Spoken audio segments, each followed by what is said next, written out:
지난주 고용 지표가 부진했고 이거는 또 연준의 금리 인하 기대감을 키워서 증시는 반등에 성공을 했습니다.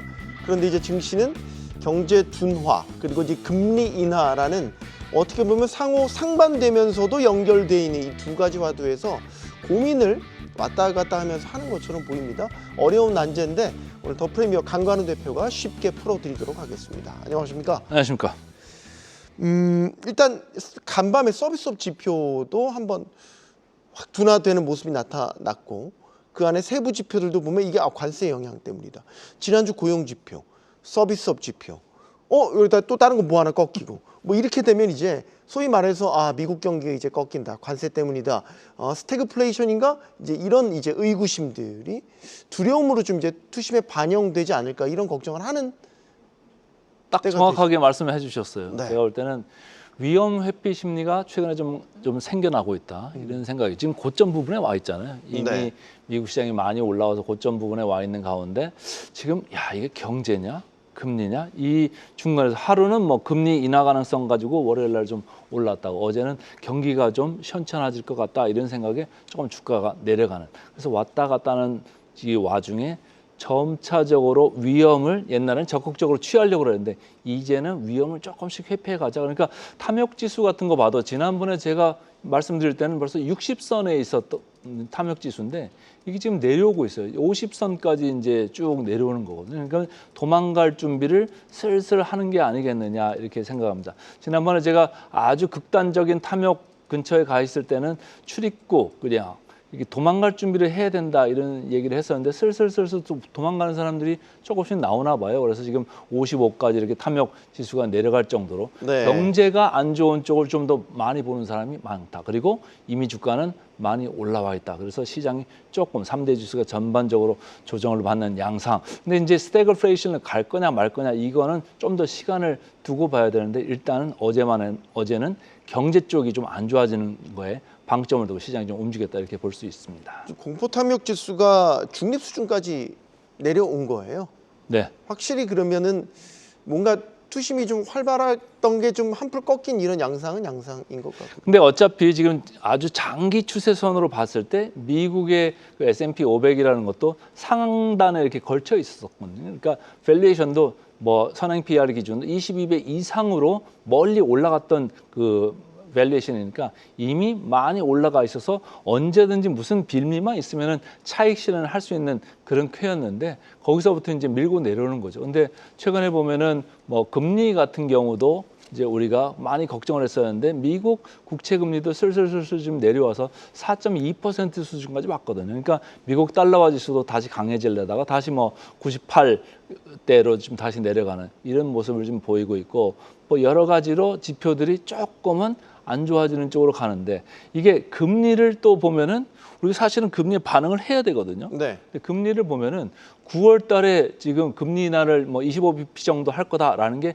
85%가 지금 넘어가는 사람들이 그 9월 달에 25bp를 한다고 생각을 하고 있고 10월 달에 2달 연속 뭐 생각을 하는 사람들이 지금 50%가 넘습니다. 그리고 12월 달에 가서도 뭐 40% 넘는 사람들이 25bp를 추가로 할 수 있다고 생각을 하고 있어요. 그러니까 금리 인하만 보면 시장은 좀 좋아야 되는데 금리 인하를 왜 하느냐? 라는 거에서 봤을 때는 경제를 좀 살려야 될 정도로 지금 경제가 좀 안 좋아지나? 이런 생각을 하는 거예요. 그래서 이제까지는 시장 컨센서스는 금리 인하를 1회에서 2회 정도로 보고 있었는데 지금은 시장이 조금 바뀌어서 네. 우려가 생기면서 2회에서 3회로 좀 늘어나고 있을 정도로 경기가 조금 움츠러지는 그런 국면이다 이렇게 이해하시면 좋을 것 같습니다. 자, 경기 판단을 한번 차트 비교를 통해서 또 해보도록 하죠.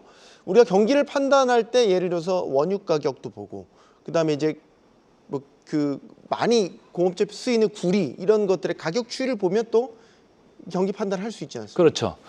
최근에 보면은 뭐 브렌트유가 올라갈 것 같이 하다가도 뚝 떨어지고 구리 가격 떨어지는 거 한번 보세요. 차트로 보시면 엄청나게 지금 가파르게 떨어졌습니다. 최근에 구리 가격이 쭉 올라가는 그림이었다가 어느 순간에 이렇게 아주 폭락을 했거든요. 그러니까 이런 게 뭐냐면은 브렌트나 뭐 다우 운송 지수도 있습니다만 카퍼라고 하는 이 구리 가격을 보면은 전체적으로 경제가 세계 경제가 좀 안 좋아질 수 있다 이런 생각을 하시면 좋을 것 같고 네. 이것뿐만이 아니고 뭐 이제 반도체 지수나 이런 쪽에서도 조금씩 그런 게 우려가 들어가고 있는 거예요. 뭐냐면은 반도체 지수나 나스닥 이런 쪽에서도 보면은 RSI가 조금씩 뒤로 밀려 내려가고 있어요. 그러니까 RSI가 보통은 70 정도 되면 아주 그 과열됐다 이렇게 보시는 거고 더 내려가면은 뭐 이제 좀 움츠리는 건데 브렌트유도 지금 RSI가 50 이하로 이렇게 내려가고 있고 구리 가격은 뭐 완전히 30대까지 떨어져 있습니다만은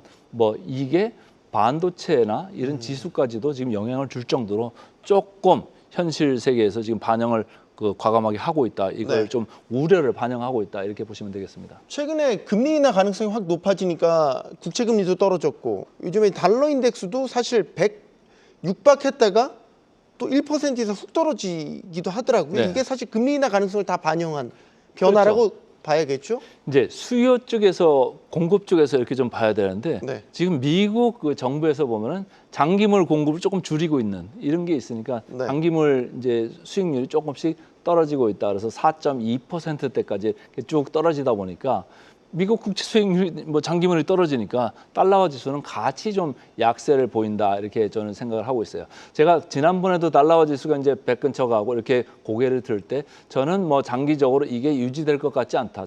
저는 달러화 지수는 계속적으로 점진적인 약세로 갈 거다라고 이제 말씀을 드렸었는데 왜냐하면 그 이유 중에 하나가 미국의 장기 그 국채 수익률이 계속 떨어질 수밖에 없는 지금 시장의 컨센서스가 형성돼 있다. 아까도 말씀드릴 때 우리가 1회에서 2회 금리 인하 가능성이 아니고 이제는 2회에서 3회 금리 인하 가능성을 지금 시장에서는 선반영하고 있다 이런 얘기예요. 그래서 공급 쪽에서도 그렇고 기대 수익률 금리 인하 쪽에서도 그렇고 미국 달러화 지수는 점점 위쪽보다는 아래쪽으로 갈 가능성이 있다 이렇게 저는 보고 있습니다. 그래서 우리 시장한테도 사실은 이런 시사점이 있는 거예요. 우리 시장도 계속 달러화 지수가 내려간다고 하면 우리 시장도 긍정적인 영향을 받을 수가 있는 거죠. 네.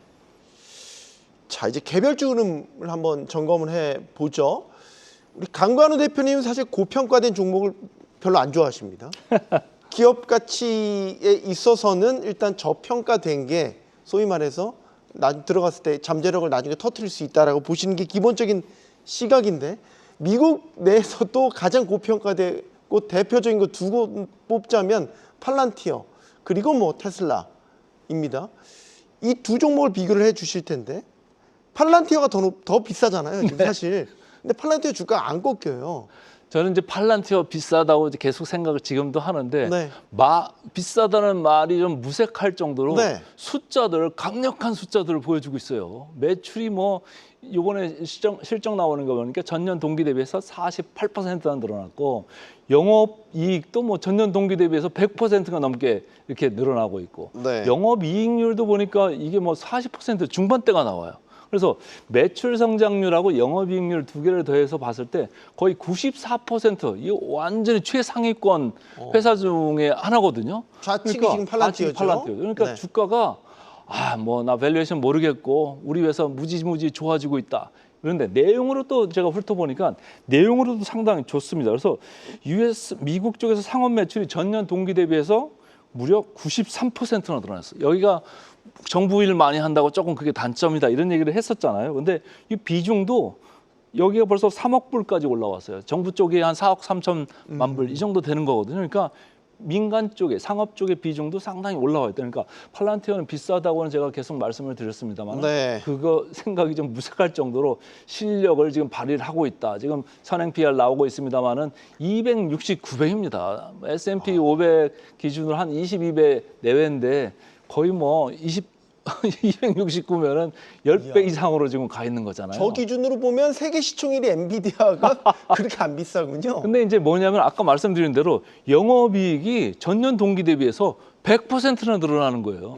그러니까 성장률이 상당할 거다라는 게 그 아주 고평가된 거예요. 지금 반영이 되어 있다. 물론 고평가가 아니라는 말은 아닙니다. 네. 그냥 정당화될 수 있을 정도로 저걸 놓지 않고 싶을 정도로 이익을 지금 잘 내고 있다 이렇게 보시면 되고 오른쪽에 테슬라입니다. 테슬라는 뭐 지금 자율주행 관련돼서 또 노이즈가 좀 나왔잖아요. 네. 그리고 뭐 일론 집단 소송 머스크한테 또 걸렸습니다. 40조 뭐 그걸 좀 준다 이런 얘기를 있잖아요. 다일루션이거든요. 근데 제가 시가총액을 보니까 테슬라가 전체적으로 한 1,400조 원 정도 되는 이제 테슬라인데 시총 기준 한 2.5%니까 뭐 그렇게 큰 건 아니에요. 40조 자체가. 근데 어쨌든 자율주행 기술 관련해 가지고 뭔가 이슈가 있다. 이거는 말이 안 되는 소리가 될 수도 있어요. 네. 소송까지 번질 수 있고 지금 보면은 왼쪽에 팔란티어, 오른쪽에 테슬라 힘이 완전히 다른 게 느껴지지 않습니까? 그러니까 테슬라 쪽은 조금씩 지금 도망가는 분들이 나오고 있는 것 같다 이렇게 개인적으로 보고 있습니다. 계속 비교를 해보죠.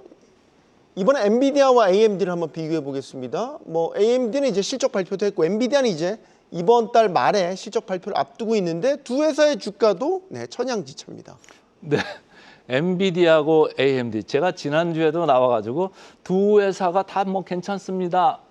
근데 그 중에 하나만 고른다고 하면 저는 엔비디아를 가져가고 AMD는 이제는 차익 실현하겠습니다. 네. 그 얘기를 했었죠. 근데 어제 보니까 이제 AMD가 실적은 잘 나왔어요. 가이던스도 좋아요.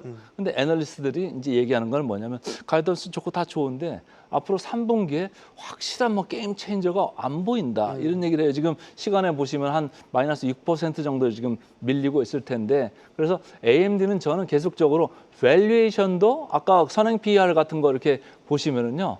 엔비디아보다 그때도 말씀드릴 때 20%가 높다고 말씀을 드렸고 왼쪽에 엔비디아 차트 있고 오른쪽에 뭐 AMD 있습니다만은 AMD가 훨씬 세게 갔었잖아요. 그리고 밸류에이션도 훨씬 높았다. 근데 그런 게 이제 주가가 많이 올랐기 때문에 여기서는 차익 실현세가 조금씩 나올 것 같다. 이런 생각을 이제 하는 거죠. 그래서 저는 뭐 계속적으로 지금 뭐 밸류에이션 보십니다만은 엔비디아가 AMD보다 조금 더 쌉니다. 그리고 경쟁력도 있고요. 뭐 시장 점유율에서도 훨씬 좋고 AMD가 많이 좋아졌다고는 합니다만은 전체적으로 이익률도 거의 10배 정도 차이 나요. 엔비디아가 10배 정도 좋은 압도적인 수익률을 가지고 있거든요. 그러니까 저는 둘 중에 하나만 가져간다 그러면 엔비디아를 선택할 것 같습니다. 자, 이제 마지막 섹터 이야기를 해보죠. 마지막은 헬스케어 섹터 이야기로 넘어가 보겠습니다. 자, 파이자와 노보노디스크의 흐름 역시 최근에 희비가 엇갈리고 있습니다. 이것도 좀 비교를 해 주시죠. 이제 오늘 재밌는 게 한쪽은 왼쪽은 뜨는 해, 오른쪽은 지는 해 이런 느낌의 차트를 제가 이제 골라왔습니다. 근데 파이저가 사실은 최근까지 주가가 별로 안 좋았어요. 여기는 뭐 배당 많이 하는 이런 회사 그런 회사라 성장성이 좀 많이 줄고 비만 치료제에 있어서도 뭐 확실하게 시장에 어필할 수 있는 게 좀 없었거든요.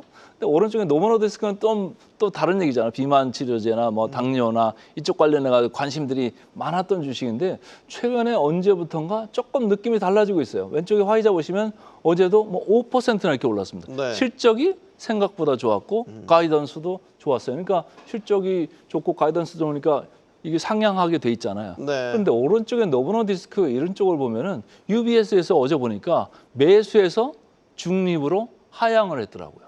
그리고 앞으로 조금 뭐 안 좋을 것 같다 이런 생각들을 하는 사람들이 많아지니까 차트 생겨먹은 게 지금 다르잖아요. 그러니까 밑에 RSI로 보셔도 파이저는 RSI가 52로 고개를 이렇게 들고 있고 노보노디스크는 오히려 50 밑으로 고개를 숙인 다음에 30쪽으로 지금 가고 있거든요. 30쪽으로 간다는 얘기는 조금 어느 순간에 이게 그 반대 매매가 나올 수도 있는 그런 국면으로 지금 들어갈 수도 있는 거기까지 가 있어요. 힘이 없어졌다는 얘기거든요. 그러니까 뭔가 주가 촉매제가 나와야 되는데 아직까지는 그런 긍정적인 뉴스가 좀 부족하다. 그래서 왼쪽에 화이자가 조금 저는 강세, 노보노디스크는 상대적인 약세 앞으로도 이렇게 유지될 것 같다 이렇게 의견을 드리겠습니다. 네, 자 희비가 엇갈리는 뜨는 태양과 지는 해의 명확한 비교 헬스케어 섹터까지 짚어봤습니다. 더 프리미어 강관우 대표였습니다. 고맙습니다. 맞습니다.